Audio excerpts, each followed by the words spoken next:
whatever you've been doing at the end of, during the Easter break. In today's program, there's a lot to talk about, and most of the things that we're going to talk about are connected with Kenyan and friends in the park. Kenya and friends in the park. And I know most Africans by now should know what Kenya and friends in the park do, because this has been happening for quite some time now, and we've been going there, enjoying ourselves and having a wonderful time. And my guest today is going to give an insight onto the Kenyan in the Park celebrations, which take place every July. Mm-hmm. Her name is Lydia Olet. Yes. Welcome to the program. Thank you very much. Yeah. Thank you. So many people have heard about Kenyan in the Park. I've attended 2 or 3 of the ceremonies, and it's been wonderful. The meals, everything, that's wonderful. But the question has always come in, it's a massive event. Mm-hmm. It takes a lot of logistics to do it. Yes. Questions are going to be asked. How do you do it? Mm. Yeah. By the way, she's the CEO of Kenyan of the event. Yes. So, how do you do it? Well, first of all, to introduce myself, my name is Lydia Olet. Yeah, okay. And I'm from Kenya, you can see. Yeah. Yeah. A proud Kenyan. Yeah.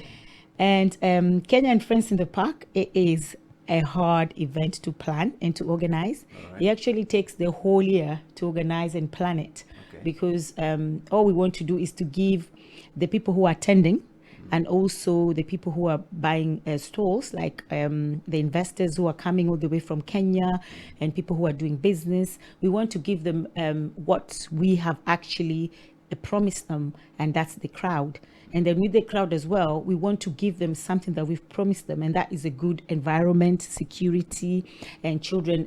Now there's loads and loads of families that have children. Yeah. We also want the children to have fun and to enjoy and to see that, wow, or to feel I'm in Kenya, that little feel. Where did the whole idea come from?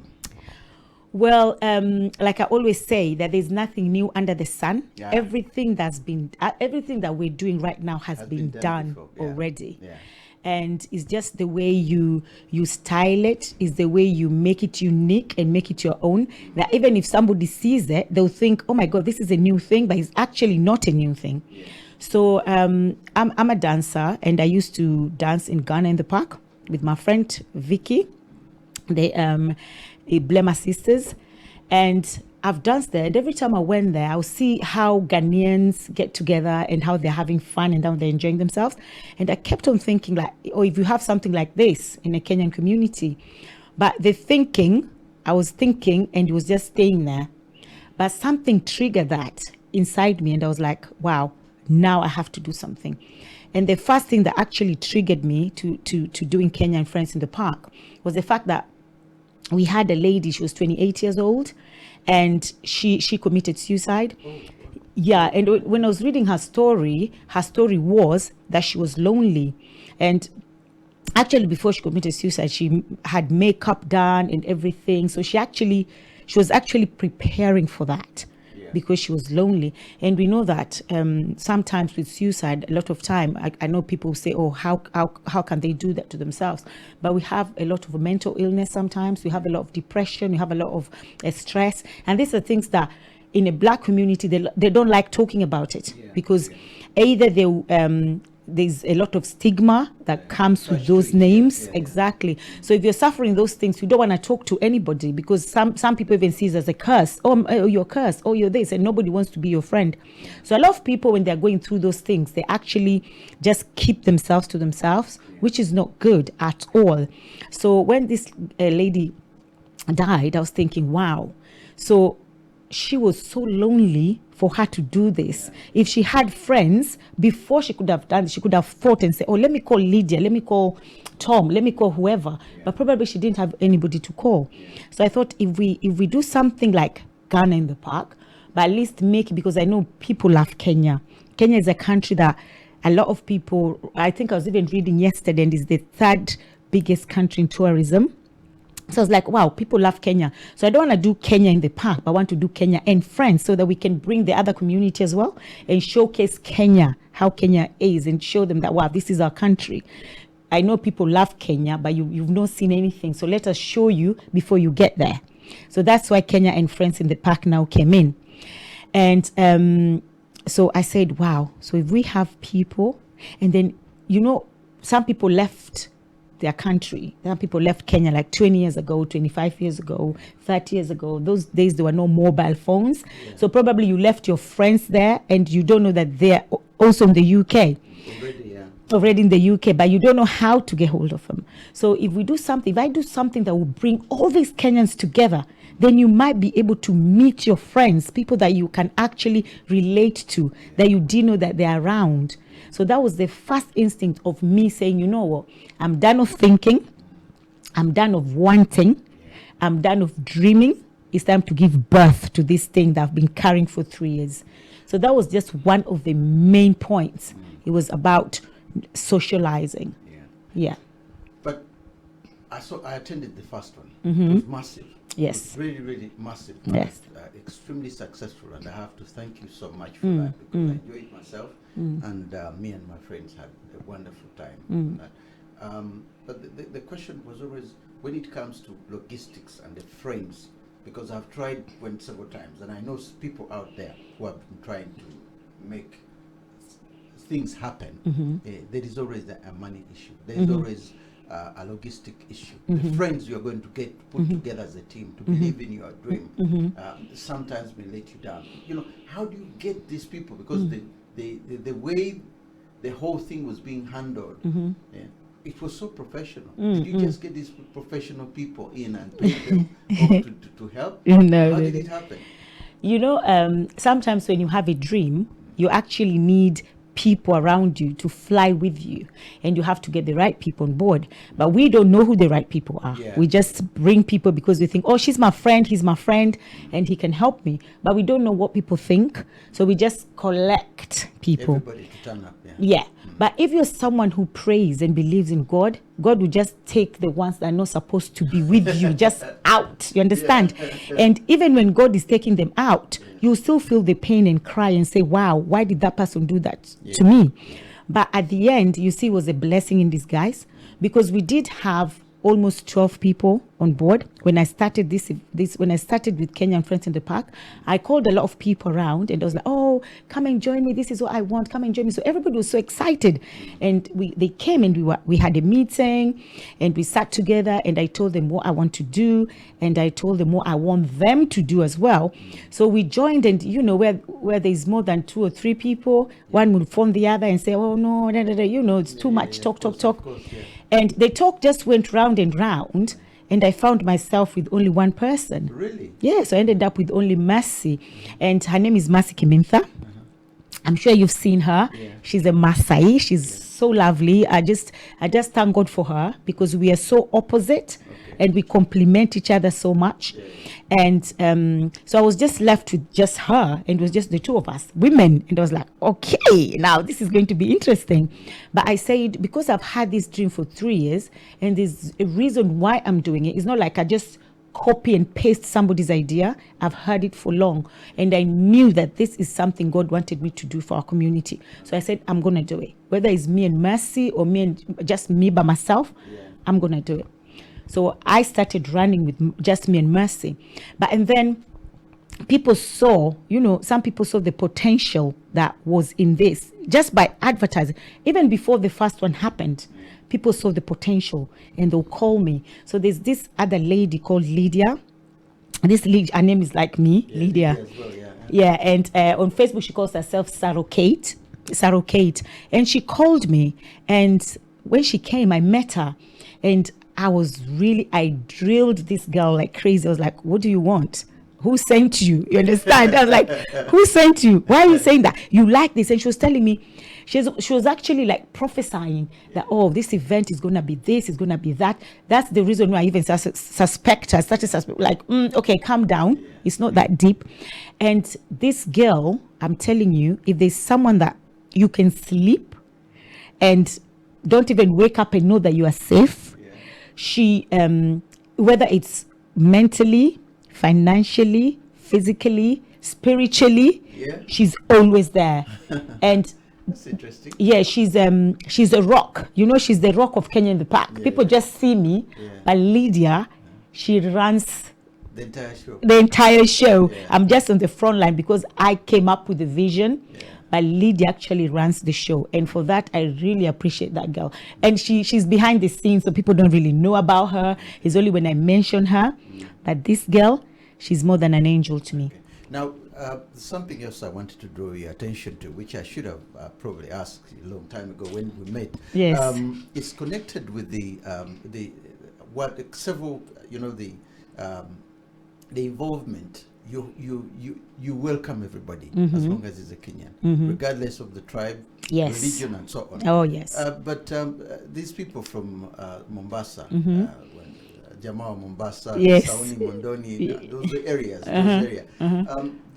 I was doing an article with the Trumpet newspaper, and I had to have a couple of interviews, and they were saying, no, those things are not for us. They brought religion into it. That they were never approached, in a sense that they were never approached. They're here, they have a big community of Kenyans here. And they said, we didn't have, we were not approached for that. I said, you don't need special treatment. I said, no, we were not approached. So, as far as you are concerned. So the religion part of it comes in. The reason I'm asking this question, is there a way you can amend or reach out to them so they get involved, especially the people from Mombasa, the ethnic Somalis, ethnic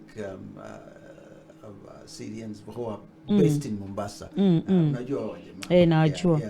In fact, it's good that you even mentioned that. When we started Kenya in the Park, the first Kenya in the Park, actually, the guy who sang, he's a Kenyan Somalia, or Somali from Kenya. And he brought his band Amata. It's called Amata, and he's a Somalian guy, but he lives in Kenya because we do have a lot of Somali people in Kenya. So Kenya in the Park is not about religion. It's not about tribe. Kenya in the Park is for anybody who is Kenyan and friends of Kenya. So anybody who likes Kenya is welcomed, and anybody who is a Kenyan is welcome, regardless of religion or tribe. And personally, I don't do religion and I don't do tribe either. I'm a Christian and I love Jesus Christ. I love God. I love the Holy Spirit, and I believe in that. But if somebody comes to me and say, oh, I'm a Muslim, my friend, her name is Amina, she's a Muslim. And she's the only person that when I'm broke, I always run to her.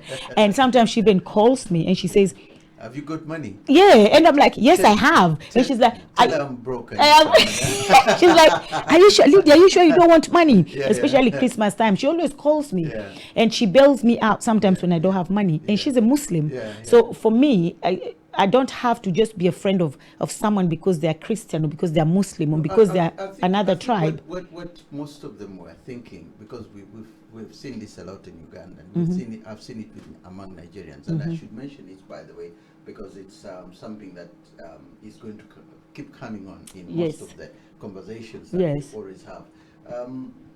People want to be seen, to be reached. Now you're welcoming everybody into the event. Everybody's welcome, regardless. Friends, Kenyan, Ghanaian, so everybody's welcome. But they have the feeling that especially you should have approached us because we are Kenyans as well. Some kind of special treatment to welcome us so that we come in. It's a common thing. That I've seen. Nigerians and Kenyans from certain areas. So they tend to look at themselves and say, no, we were not contacted. Yes. And you're saying, hang on a minute, but if we say everybody, it doesn't really mean it means everybody. Now, exactly. This is what these guys were saying. We were not, she didn't get in touch with us. So this doesn't seem like something which is ours. And it's a question of saying, okay, maybe some people need some special treatment. Be invited. I don't know. You get my question. I hear you. I hear you. Are you going to do that? I hear you. I understand what you're saying. We're all humans. And sometimes humans, they want to feel special. They want to feel like, I wasn't told, so I'm not going. But the thing is, you need to look beyond that. Yeah. Because if they look at Kenya in the park and they see the video, like last year we had 9,200 people. Yeah. There is no way I could have contacted those people personally. All the 9,000. Yeah, exactly, and tell them come. Do you understand? Yeah. And even with Kenya in the park, I do not contact anybody. These are people who see it on Facebook. These are people who just want to connect with Kenya. And I think anybody who feels like because Kenya is so far away from home. We are far away from home. So if you want to feel, I want to feel that I'm Kenya, you come to Kenya in the park. You don't need to wait for a special invitation because it's in the park. It has nothing to do with the special invitation. It's just for every single person to come and join suit. But in saying that, if they want special invitation, I will definitely go and invite them specially and let them feel at home. Exactly. Because maybe there's a reason why they feel left out, and we don't want anybody to feel left out. So I'll definitely, personally, go and invite them. Okay, that would be great. That would be great. It's inclusive. It includes includes everybody. Now, is there anything special this year? Anything special that's going to happen? Should we expect a famous musician? Should we expect a vice president of Kenya to turn up suddenly? We all want to come down. The president of Kenya, something special somewhere. Yes. Because I've been hearing this from rumors. I don't know what she's arranging. This is why she went to a trip to go. Tell us about that's why I went to Kenya. No, I didn't go to get the president, but I know that one day the president will hear about it. Whether he has heard about it or not, I don't know. But someday he will hear about it, and I know that he will like to come. And this year, what we do, especially because Kenya in the Park used to be a free event for 4 years. We never used to charge. But this year, what we're going to do that is different and special, personally, I feel, is we have so much poverty in Kenya. And us bringing an artist from Kenya, we are paying the artist so much. Of course. That money, we can go and build a school in Kenya. So personally, I don't believe in bringing an artist and paying so much money to one person who actually is rich already, while so many people are struggling and dying in Kenya. So we have, as Kenyan Friends in the Park, we do work with 4 different charities, but we are actually taking one charity as a project. You're adapting that. We're adapting that as a project. It's a school in Kibera, and the school is totally run down. So we are going to 10% of every money that is coming to Kenya in the Park. That money, we are going to rebuild that school in Kibera. And that, I think that would give me the satisfaction. That would make me feel better than to bring an artist and pay an artist so much money and then they go back home. So if he's going to perform for free, and nobody wants to perform for free, and the money goes to a good cause. No, that's the thing. Nobody wants to perform for free. And even if they want to perform for free, you still have to pay for the expenses. How much is the ticket from Kenya? And then how much is the hotel? How much do you understand? All those, from personally. If they pay for the expenses. If they pay for the expenses, why not? If somebody was to call me and say, I'm an artist in Kenya for a good cause, I want to help in building the school in Kibera, I'll be there. I will definitely, you understand, promote them and give them a handshake and say, yes, you are welcome. But personally, what I feel is, and that's how people look at success. People think that, success is driving a big car, success is having money. That's not success to me. Success is putting a smile on a child's face who is less privileged.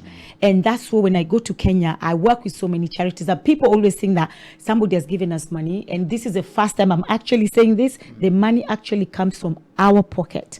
Nobody has given us money before and say, okay, go and do this, go and do this. Yes, well, it just comes from our pocket. And that's why this time we said we have to charge Kenya in the Park so that the 10% that we get, we have to build a school. And then there's also this Turkana disaster. There's Turkana disaster as well. So with the £10, first we were thinking of an artist, but when we saw the Turkana disaster as well, we thought, you know what?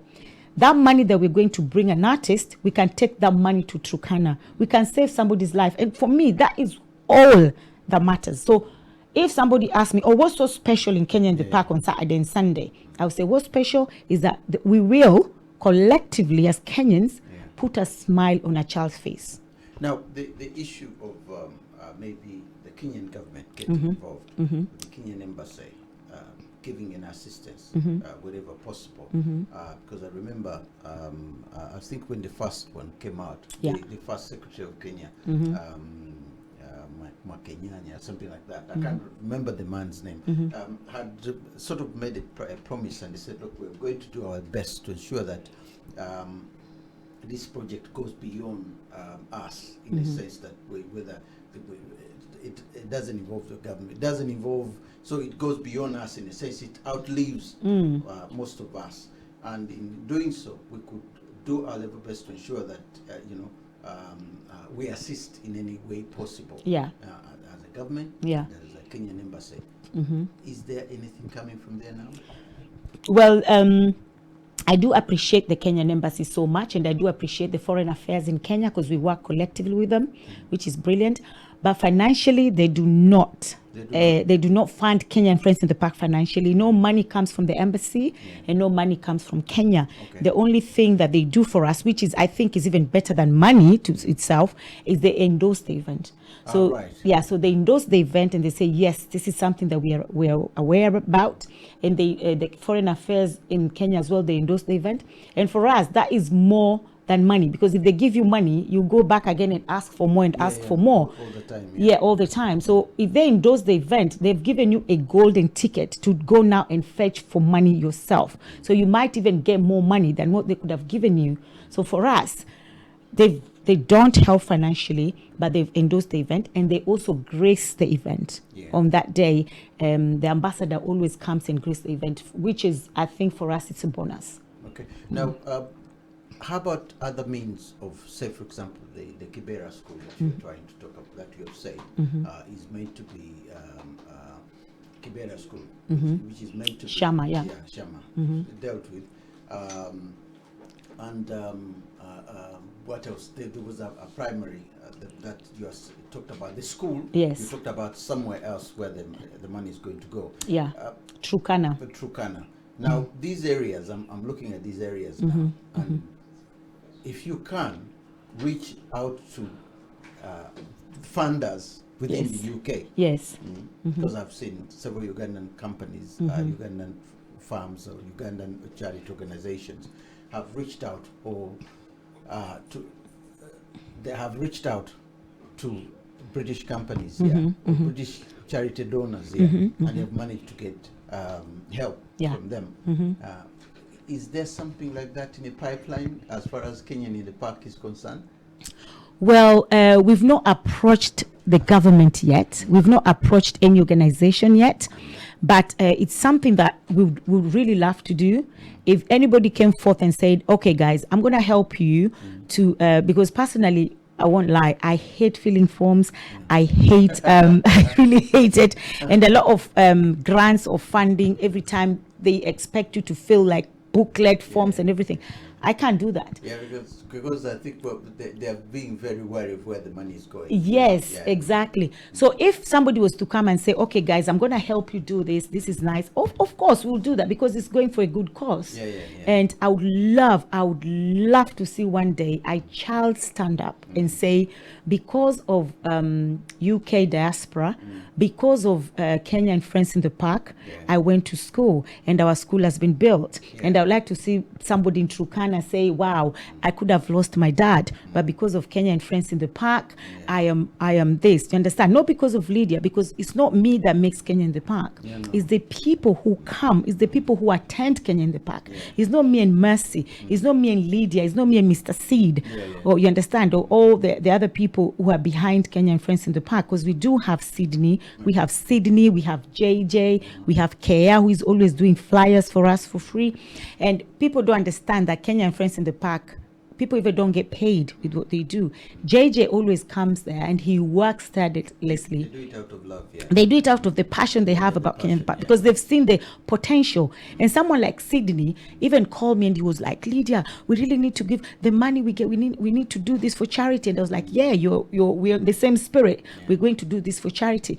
Everybody who is behind Kenya in the Park, nobody have ever told me that they want to be paid. Everybody says, which charity can we help? Which charity can we help? And for me, those are people that God have brought to Kenya in the Park. People like Kea. Kea does flyers for free all the time.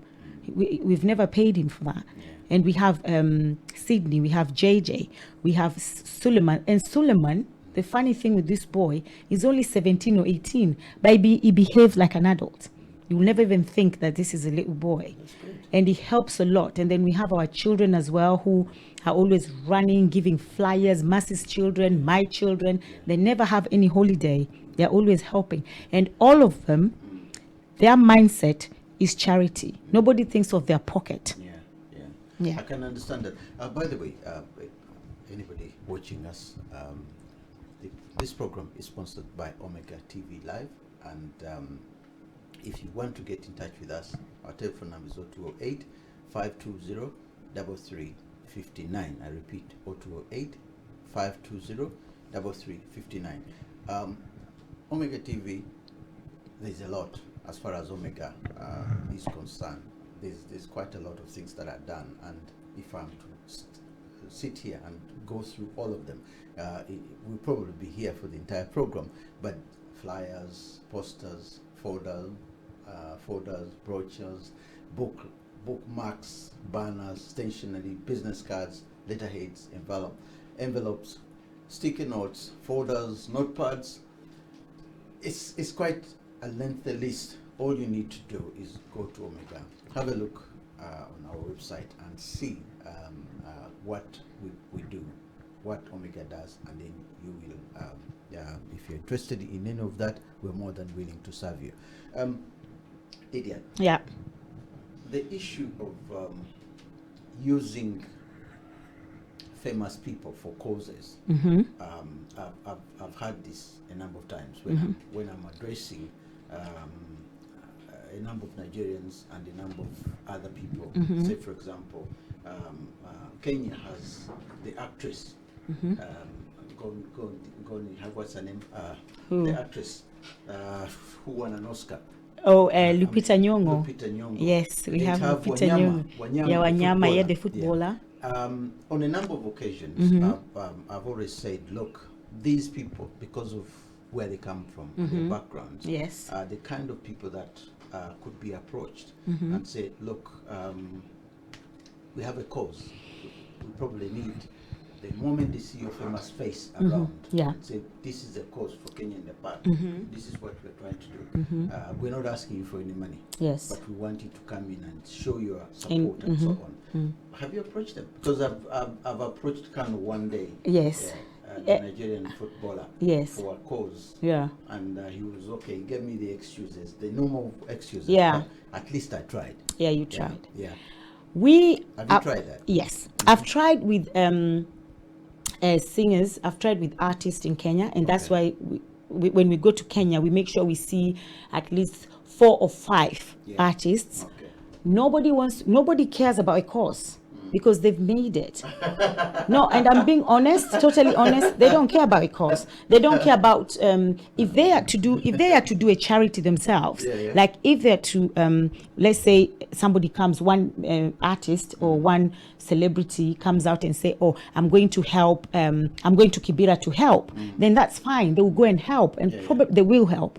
But for you to tell them, no, come to my show and show face, because when you come, people will come and then they'll give money. They won't do that because they'll just think, oh, you're using me to get your crowd.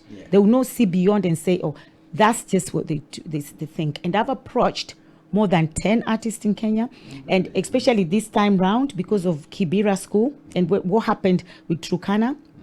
And I was trying to tell them, look, if you come to, and everybody, and the amount they're quoting is ridiculous because they're thinking, oh, all that crowd, you're gonna make money. You're gonna make money. And everybody nowadays is just money, money, money, money. And that's why the world is the way it is. The key question is, have you tried to approach them anyway? I just said I did. Oh, you did? I have. Yeah. I have tried to approach, especially when we went to Kenya, we approach, I won't call names, Okay, but if they're watching this, all they right. know themselves, They because I know did them. approach Yeah, them, all right. and they were just giving us some ridiculous money, and I was like, and I want to have a first class flight when I'm coming to you, and I'm thinking, hello, so I'm paying you a first class, and a child in Kibera is starving. You understand? Because my passion, to be honest, is charity. I don't care about any celebrity coming to perform in Kenya in the park. You understand? I care about seeing a child happy, because what I believe is, if you help one child, that child will grow up and they will help probably 10 people in our community.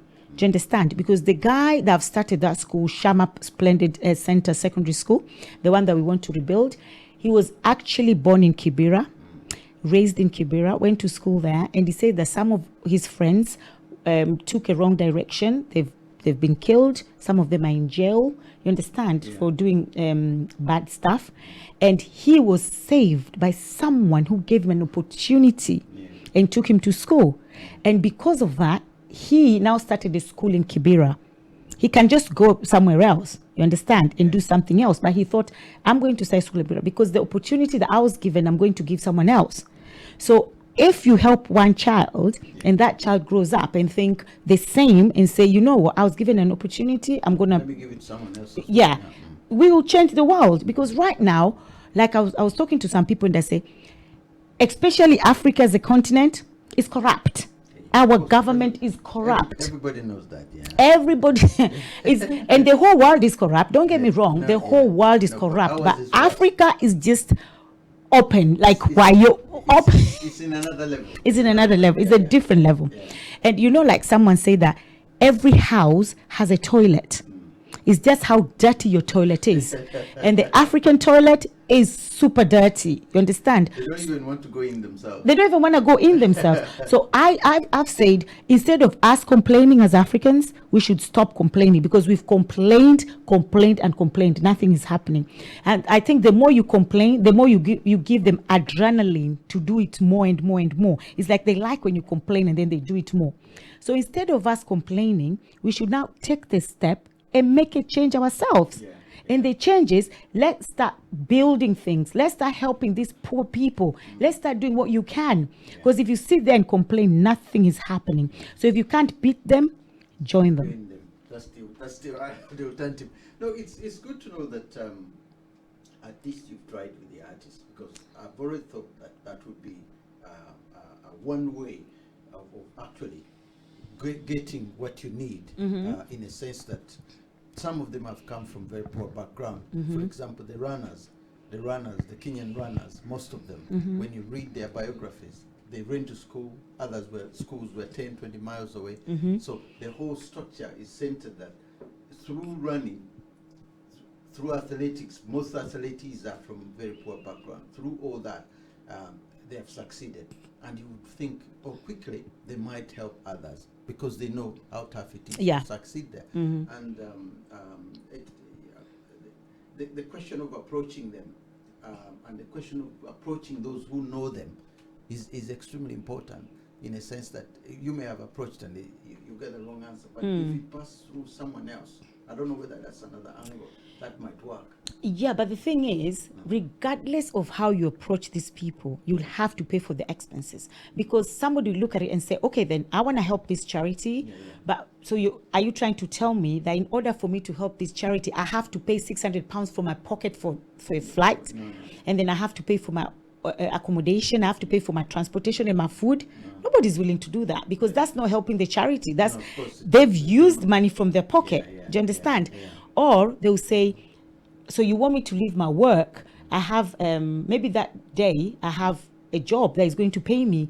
I should leave that job and come to UK to do this for you for free. Do you understand? So they won't do that. And I'm not willing, or I'm not ready to pay for them, because personally I'm looking at that money is going to help a child.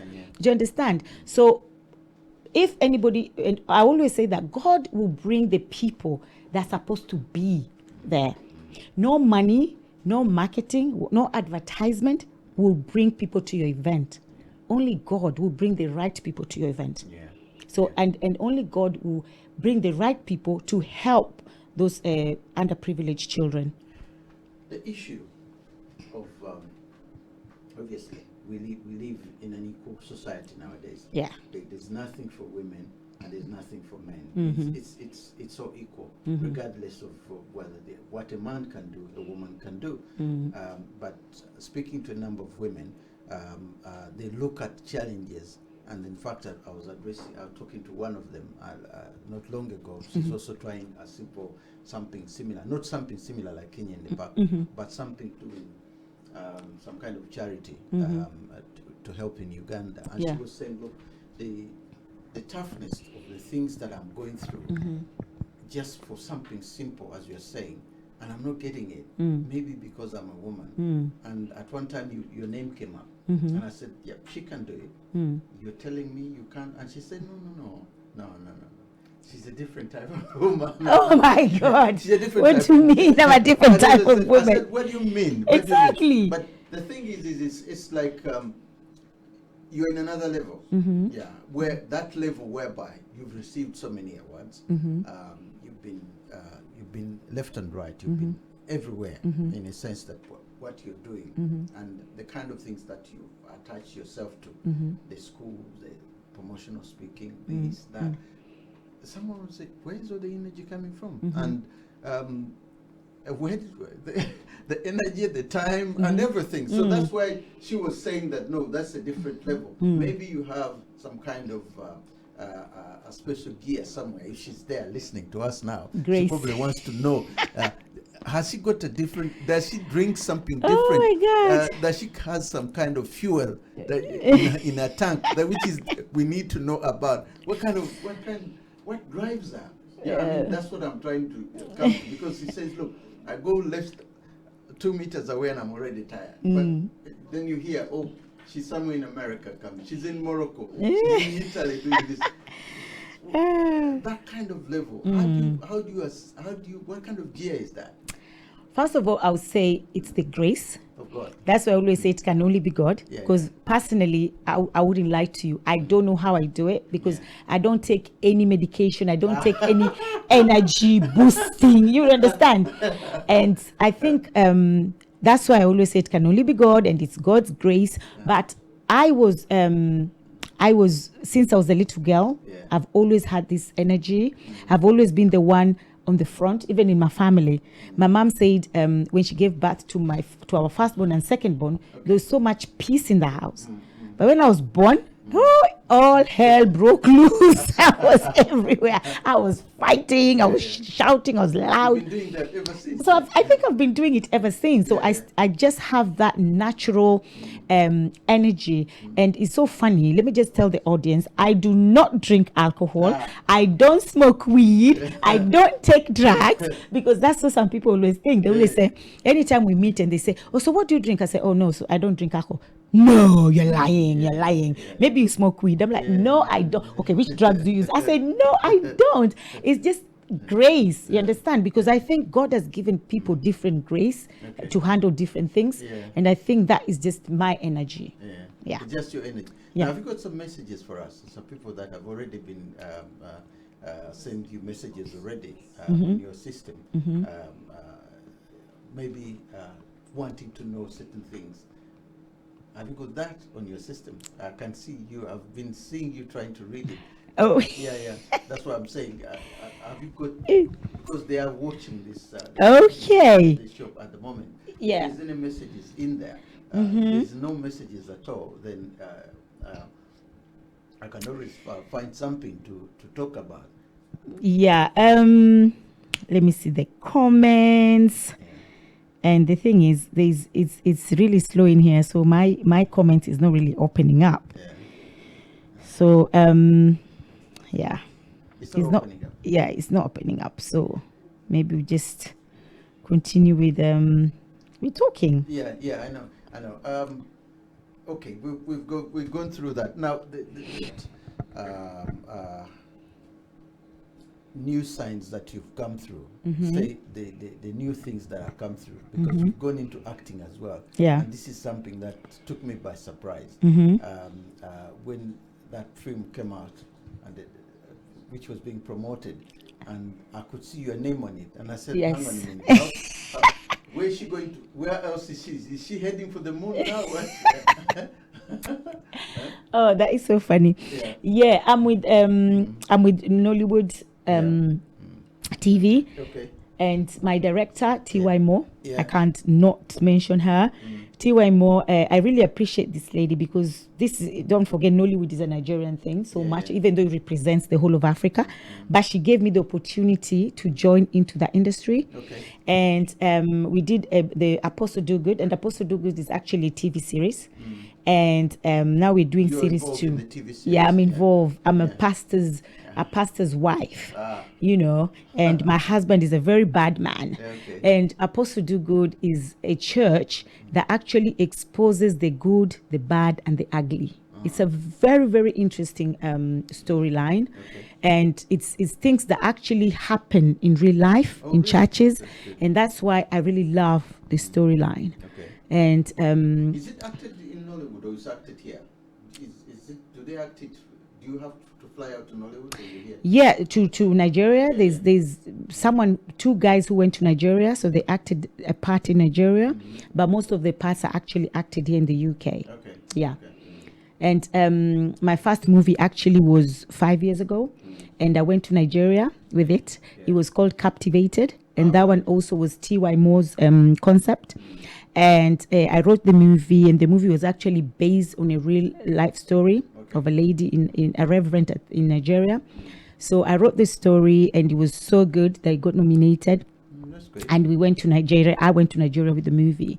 So I was really happy that my first movie and my movie's out there, they're showing it in Nigeria. So yeah, so I just took this step and I was like, you know, I'm gonna do this. Okay. Yeah. You got the messages? You got that? Because I needed really to find out what people are saying. If you can. Yeah, I've got Nalika Tom, who said, awesome, we're coming, a few of us from Jersey. Oh, that's great. Yeah, and actually these people, they've invited me to Jersey, they've paid for my ticket, they've paid for everything. So I'm going, they've paid for accommodation. So I'm off to Jersey, I think it's on the 25th of May. So I'm off to Jersey on the 25th of May, and they're saying they're coming, a few of them, because the thing with Kenya and Friends in the Park, it attracts everybody. Okay. So it's not just a UK thing. We have so many people that come from outside UK. Yeah. And our next crowd after UK is Germany. We have a lot of people that come from Germany. Yeah. We had last year, we have people from America, Dubai, Netherlands, Switzerland, Spain. I don't like calling countries because when I forget somebody's country, they always come back and say, oh, Lydia, you didn't mention us. You understand? But there's so many different countries that come to Kenya in the Park. And for that, I appreciate. So Nalika Tom said they're coming, few of them from Jay-Z. And then I have a Connect Bar and Restaurant. It's on 71 Tap Lane, in North London. Yeah, and they said as well they're coming, and they actually cook in Kenya in the Park. So that's awesome. Great. Yeah. That's great, yeah. And then I have Tracy Kelly said, awesome job, Lydia. Well done.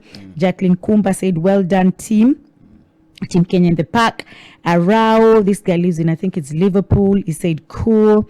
So yeah, we have Edward Sapon is also watching the show. Yeah. So thank you very much. And then we have Nyakwar Oyomba is all the way from Kenya. She's actually abusing me that Lelo means someone who shouts a lot. So she's like, oh my God, you've taken your screaming again on TV.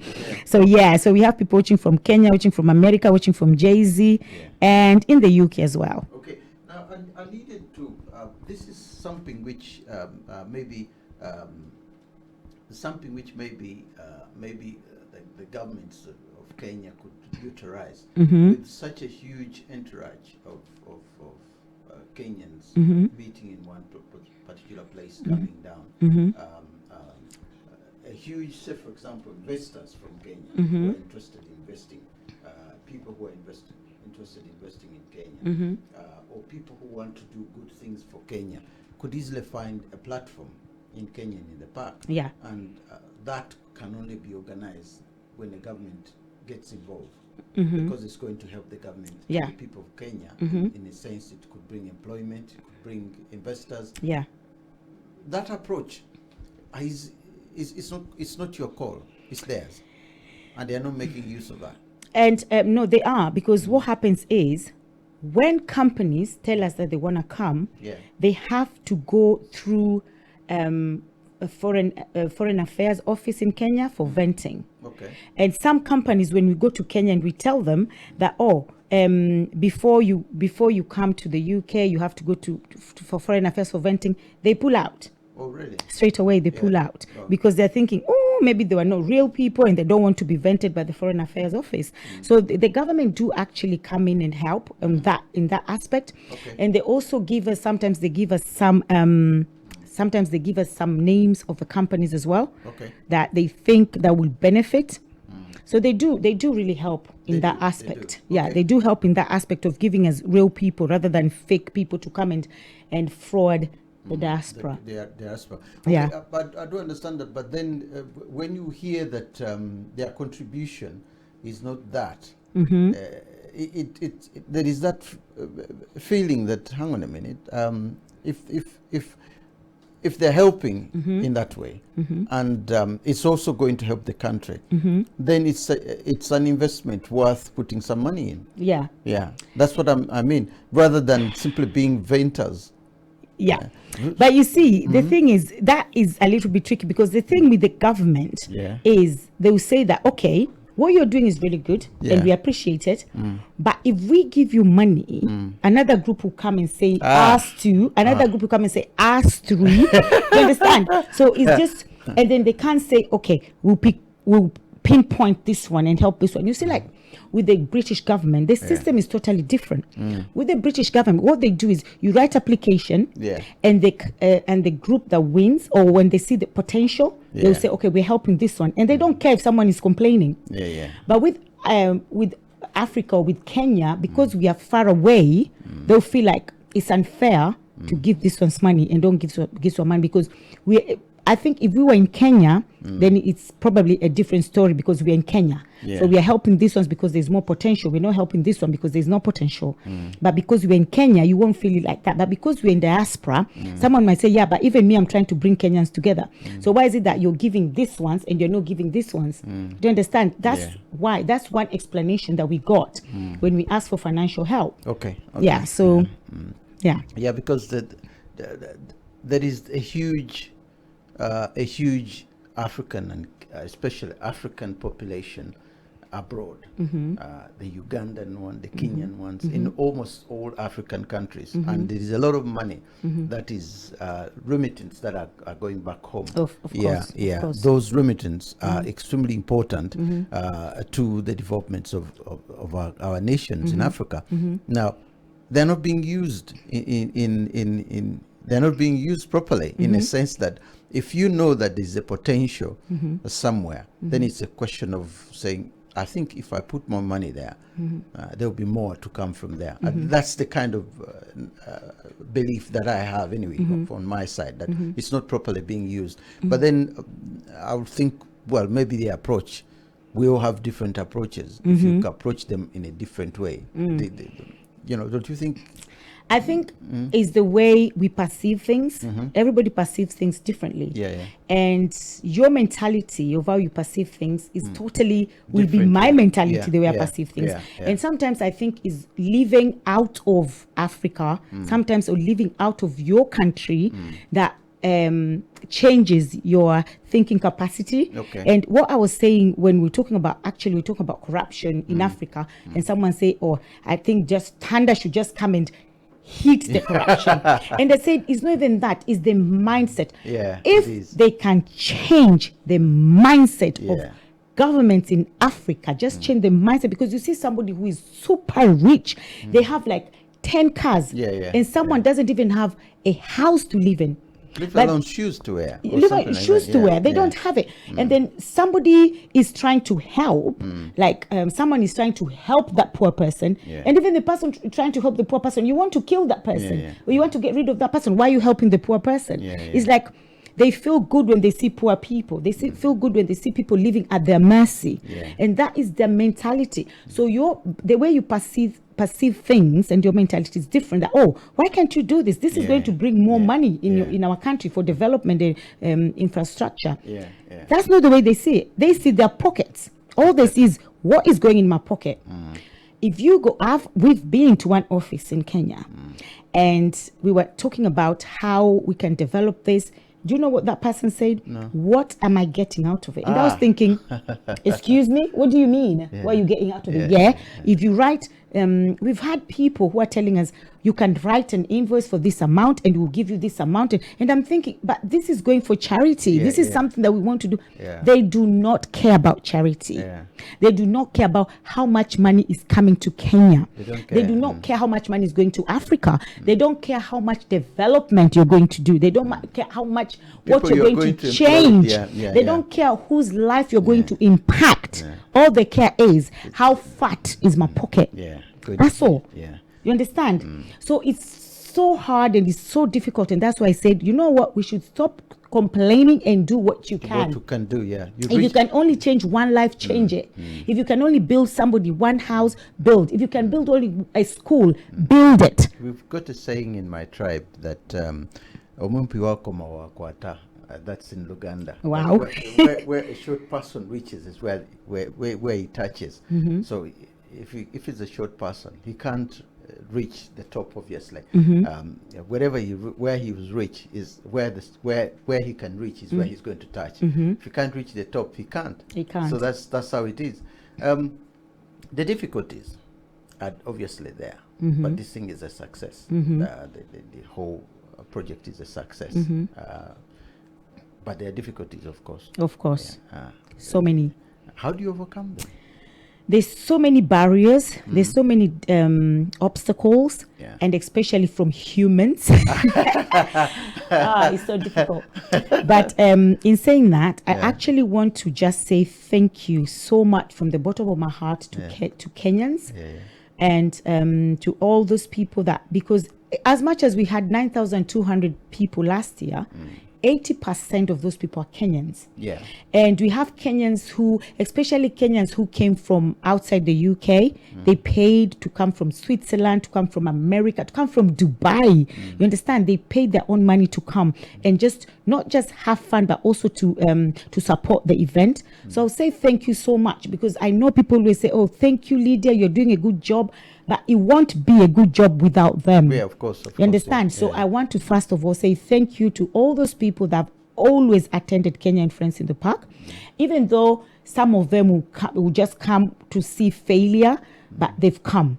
They've made the numbers go up. You understand? Regardless of their motive, they've come. And I just want to say thank you to all of them. And the difficulties coming, especially now that we are going to charge. They're like, oh, £10 is a lot. £10 is nothing. You understand? But it's not about, what I see is not about £10. No. Because it's £10 per day. So somebody was asking me, so that if I come with my wife, that's £40. I say yes. But people pay £100 to go to a music concert. They pay £80. They pay so much money. This is 2 days, £40 for you and your wife. And then the money you spend in there, it's not, let's just say you spend £200. If you go to music concert, you pay more than that. But because it's another community's event, you're happy to support someone else but not your own. And I don't think it's about the £10. I think they're thinking, oh, this money to go to Lydia's pocket. But they forget this money is not going to my pocket. It takes so much to run that event. And only the council this year, and they wrote us an email, and I'm not even scared to say because the email is there, and they wrote it from Barking and Dagenham. They want us to pay £22,000 just to use the grounds for 2 days. Really? £22,000 to use the grounds. And then according to how many people you tell them they're coming, Yeah. they'll tell you how many toilets you're supposed to have, Yeah, over the how many place. security you're supposed to Security, have. yeah. One security is £15 per hour. They're there for 13 hours, and they're 32 security. How much is that? Almost £7,000 just security. One toilet is £60 per toilet. You are having 25 toilets. How much is that? And then there's a stage, there's generator, there's the fence, there's all these sort of things. Everything that goes Everything. into that. By the time you put all those money together, is almost £50,000 just to put that event down. Yeah. And people will complain and say, "Oh, but how much is it?" They do not understand. They don't have that capacity of thinking. How does this event? How do they? How does it happen? How does it happen? Yeah. Is it just we're just going to someone's house? You're not going to someone's house. Yeah. You're going, and if anything happens and there's no security, you'll blame us again. Yeah. So you want to come to The a insurance place. as well. Yeah. Just in case. Just in case you want to come to a place where you feel, oh, there's security, there's this. If there's no generator, the people complain and say, oh, there's no generator. If there's no stage, you will never in life satisfy humans. Yeah, you can't. Regardless of what you do, you'll never satisfy humans. And that's why I say God knows our hearts and God knows what we're doing. He'll bring the right people to Kenya in the park. So I'm not scared if somebody say, oh, we're not going to come because it's £10. I'm not really scared, and I'm not worried, because I know that God will bring the right people. Quality people. In fact, the quality people. Those who know what it means. Yeah, those who know what it takes, those who know what it means, and those who see the vision ahead. And those who also want to help the charity, those who have a passion of changing someone's life. Because I have said it so many times that 10% of all the money that are going to come up from Kenya in the Park is going to rebuild the school in Kibera. And then 5% is going to go to Turkana as well. And that has to happen. Yeah, it does. Now, the future of the event, do you see yourself moving it out, moving aside, or moving it away from where it has been for the past expanding it, taking it outside London, for example? There are Kenyans living in, Slough. There's another one in Milton Keynes. There was one who was telling me that there's a huge community, Kenyan community in Milton Keynes that settled there, and they were saying, look, if it could move here at least once, 1 year, and then it comes back to London or something. Is there any future plans of doing that? The thing is, in the UK, we have Kenyans everywhere. Yeah. There's nowhere that we don't have Kenyans. Of course, yeah. So if you say, okay, I'm moving it to Milton Keynes today, tomorrow Coventry people will demand that. Birmingham people demand them. Liverpool people demand them. Do you understand? London is a central place. We can move it from, like now, Barking and Dagenham. There's no way we can use that park again, because nobody's paying £22,000 because next year they can come and say, now we want 26. Before you know, now we want 30. Are we giving you that money, or we are giving it to the children in Kibera? Do you understand? Because that is the main purpose for Kenyan Friends in the Park, is to help charities in Kenya. So are we helping the government? Are we building the council in the UK? Do you understand? So we can travel around London. We are planning to do that next year. This year we can't because it's too late. Everything has been set in that park. But next year we want to go somewhere else. But in terms of now expanding Kenya and Friends in the Park to another country, that is on the pipeline. Okay. Now, another thing which a white friend of mine came up with a couple of years ago, he says, look, as Africans, we're not so used to the issue of auctioning things. People donate things, say the things they don't like, the clothes, can donate the car, you can donate painting, you can donate anything. Now people donate these things. Now the whole issue of auctioning, say for example, you said during Kenya in the Park, there will be some kind of auctioning of certain things. Come with your cash, come with your water, and if you're interested in buying certain things, this auction is going to take place, and all the money will go to the charity in building the school, as you said. Now that in itself is an impact. It's a very good impact, because it's one way of raising the money. Or if, basically that. Have you thought of that? Because we haven't really we are not so good, we as Africans, Yeah. into doing auction. Yet our white friends here are so good at that. They know straight away there'll be an auctioning, and we are going for those auctioning because whatever. And sometimes they buy the stuff and actually give it back. Yeah, give it back. Well, they're very good with that because, first of all, that's more of their culture. That's something that they've been doing for so long. For years, yeah. And for us as well, we can introduce it, but that is going to be really difficult. But what we're doing with that is we do more of raffle instead. Oh, yeah, the raffles. Yeah, we have an airline that I'm not going to mention it now yet because we're still under plans, but the airline has accepted to work with us. So they're going to give us tickets to raffle. And the airline have also... we're still underway anyway to because we do have a lot of books in my house. I have more than 3,000 books. Wow. To take to Africa, to Kenya, not Africa really. I know Kenya is in Africa, but let me just be specific. What country? I have more than 3,000 books, and I have to take to the school in Kibera, and that's why I really want to Kenya in the Park collectively, if we can build that school, and then so they can have a library, they can have a lab. Do you understand? So the airline as well, I spoke to them about all these books, and they say they'll see what they can do because there's no way I'm going to take those books to Kenya. Schools around UK give me a lot of books. I do get a lot of books, but I can't. How am I going to ship them? I've tried and shipped twice. I did 2 shipping, but it was so expensive because it was coming from my pocket. So I said, I'm not going to ship again. Let me try. Somebody actually advised me the right to the airlines and see if they can help. So one airline I've actually joined board, and they say, okay, they'll see what they can do. Yeah. So just to actually, somebody's watching from Seattle.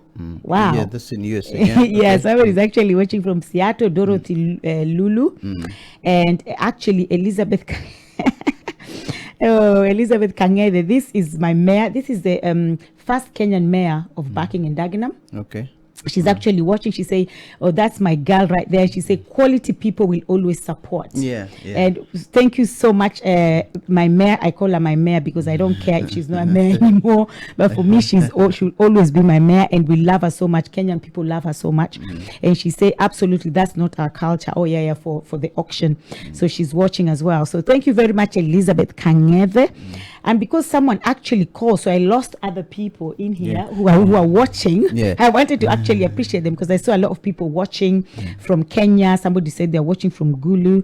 So but I Gulu, can't, that's in Uganda. Right. I need also to know the drama and the dancing, and you've been part of that now for I don't know since when, 10, 15 years ago when you started the drama classes, and you've been going around schools and so on.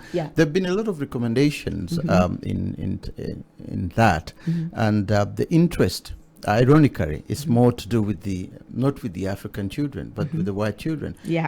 What is the whole thing behind this? Because it's really gets to us saying, look, I think we are not doing a good job. If the white kids are more interested in our drama and the drums and in our cultures and stuff, and our own kids are not interested, there's something we're doing wrong. And how do we correct that? And that is the more reason that I went into schools to teach our culture, because in so much in a black community, some parents, and not all of them, we have parents who really love to teach their children culture. They take their children back home if they can afford it. And we do have a lot of people who have denied their children their culture. I hear sometimes people saying, oh, I never knew Swahili. I learned Swahili when I was this old. I even learned my mother tongue when I was this old. I learned Yoruba, people from Nigeria. And it's so sad that your child has to be like 20 or 25 to start learning the language that you could have taught them when they're young. But they start now wanting to know their culture when you could have taught them when they're young. So that's why I took upon myself, it's a passion for me to go to schools and teach children our culture. But unfortunately, it's more of white schools that appreciate more of our culture and call us to go and teach them, because we wait for schools to call us. We don't actually don't go there. But it's just all the time it's white schools that are calling, and I'm thinking, where are the black community schools? You understand? So, but I think parents should actually teach their children where they come from, their culture, how to respect the elders. Just teach your children. And by doing that, there's a lot of things that is going on right now in the Black community that it will really cut it a little bit down. It will bring that down. Now, we've got almost less than 5 minutes before the end of the program. Is there anything else that you probably want Kenyans and other Africans to know about that probably I don't know about now? Or that would be important to, because it's always good to seek advice. Yes. Especially for the lady that you spoke about before, I would just say that yes, now maybe I'm there right now and I'm receiving awards, but there's a time that I wasn't. There's always the beginning. So don't look at do not ever admire someone's life, because you don't know what that person is going through, and you don't know where they've been, what they've been through. Do you understand? So I think every time you see something, yes, take it. Let that be your inspiration or motivation. Be more active. Yeah, you understand? And then you too, everybody can start from somewhere. Nobody was just born and they were up there. Everybody just started from somewhere. And you start step by step, and one day you get to where you want to get. But I don't think to maybe look at someone and want their life. That is really, really, to me personally, because if you say, oh my God, I would like to be with them, and then you go now deep behind the scene and you see their life, you're like, no God, I don't want it anymore. Just let them keep their life. So I think everybody starts from somewhere, and every single person on this earth can do it. Okay, so it's mainly your passion and what you want to achieve. Go for it. That's the key thing. And the only person who can stop you from becoming what you want to become is yourself. Okay. Thank you very, very much. And I just want to wish you all the best in this year's Kenyan Park. Thank you. I'll definitely come. And